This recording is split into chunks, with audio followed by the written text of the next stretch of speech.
အကိုကြီးနောက်တစ်ခါလာရင်ကျွန်တော်အကိုအတွက်တက်ပလက်တစ်ခုယူလာခဲ့ပေးမယ်အဲ့ဒီထဲမှာရုပ်ရှင်ကားကောင်းလေးတွေအများကြီးပါမယ်အကိုတစ်ခုရင်နဲ့ကြည့်လို့ရတာပေါ့ရုပ်ရှင်ဆိုတာဘာလဲကွအကိုတို့ပြောတဲ့စပွဲကြည့်တာနဲ့အတူတူပါပဲဒါဆိုရင်တော့တော်တော်ကောင်းတာပေါ့ငါစပွဲမကြည့်ရတာနှစ်ပေါင်း800တောင်ရှိနေပြီသဘောတူပြီးနောက်တစ်ခါလာရင်အကိုကိုတစ်ကြံပိုးခောက်ခင်းချိုချက်တိုက်မယ်ဒီနေ့တော့နတ်ဖျားမိတ်ဆွေတယောက်ထက်ရလိုက်ပြီးဒါပေမဲ့ဒီတစ်ကြံပိုးခောက်ကိုဘယ်လိုသုံးရမှန်းတော့မသိဘူး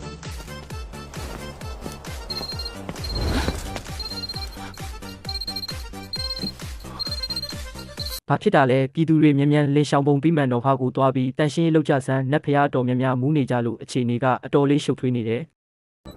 ဟာလင်းရှောင်ပုံပြီးမှန်တော်ဆိုတာအေဂရစ်မင်းမြတ်ရဲ့နယ်မြေမဟုတ်လားလင်းရှောင်ပုံပြီးမှန်တော်ထဲမှာနတ်ဖျားကြီးတွေကြီးပဲရှိတာတခုခုများအမျက်ထုတ်လို့ရမလား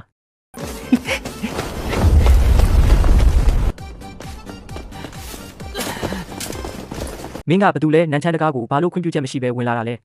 ကျွန်တော်ကယာယီတန်ရှင်းရေးသမားကြက်မွန်းကျဲပါအမိတ်ရတန်ရှင်းရေးလုပ်ဖို့လာတာပါလေးစားတိုင်းလားကြက်မွန်းကျဲရေမြန်မြန်ပြေးတော့အခုတို့ရေကျွန်တော်ကယာယီဝန်ထမ်းပါကန်ဆိုးတဲ့လူမဟုတ်ပါဘူးဗျာအိုးကြက်မွန်းကျဲမင်းကိုပဲစောင့်နေတာမြန်မြန်လို့တန်ရှင်းရေးသွားလို့တော့အေဂရစ်မင်းမြတ်အော့အန်ထားလို့အေဂရစ်မင်းမြတ်ယူဟွမ်တခင်လား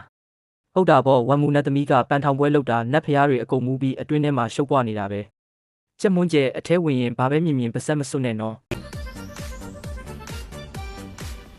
ကျမွန်းကျဲတကောင်တောင်ဒီအချိန်ထိမင်းကလေးချောင်းနေတုံးလားမင်းနန်းတော်ကိုပထမဆုံးအကြိမ်ရောက်ဖူးတာမို့ငါလမ်းညွန်ပေးမယ်အရင်တုန်းကနတ်စစ်တီတယောက်အရက်မူပြီးအေဂရစ်မင်းမျက်ရှိမှာချန်အဲရဲ့အလှပအကြောင်းပြောမိလို့လူပြည်ကိုဆင်းရပြီးဝက်ဖြစ်သွားခဲ့ရတယ်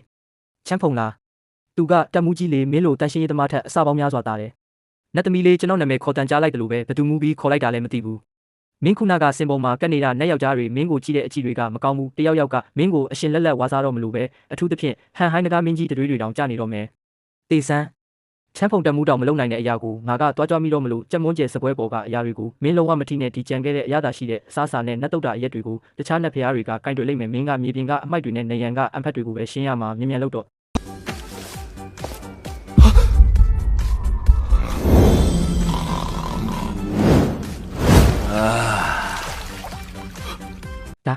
ဒါကတကယ်ပဲလင်းရှောင်ပုံပြီးမှန်တော့ဟုတ်လို့လား